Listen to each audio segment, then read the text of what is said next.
I'll share a negative and a positive, but one of my first more junior roles was at the World Bank as an analyst.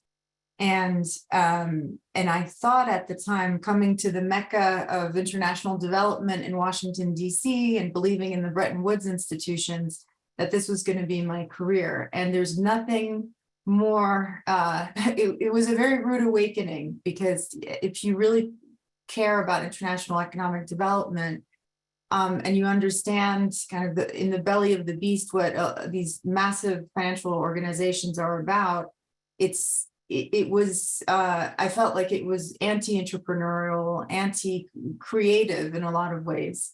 And so that pushed me to think, and the World Bank does some phenomenal work, especially for the lowest, I'd say the countries in the greatest need, but there's also a lot of political, I'd say quagmires that supersede the needs of humanity, and that's where I really was disappointed.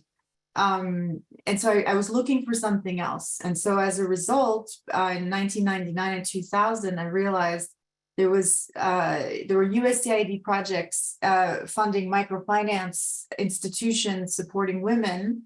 Organizations no one had ever heard of. They were tiny.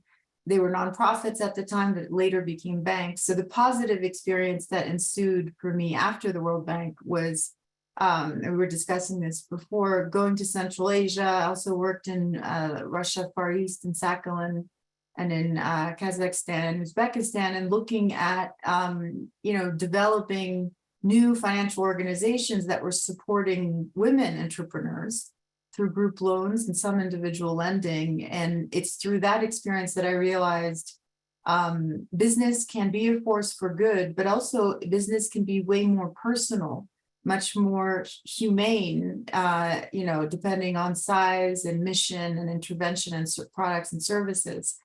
And that's where I started realizing there has to be another way outside of traditional, the white man's burden, and really looking at aid purely, instead looking at people as capable, creative, entrepreneurial minds, regardless of gender, geography, faith, etc.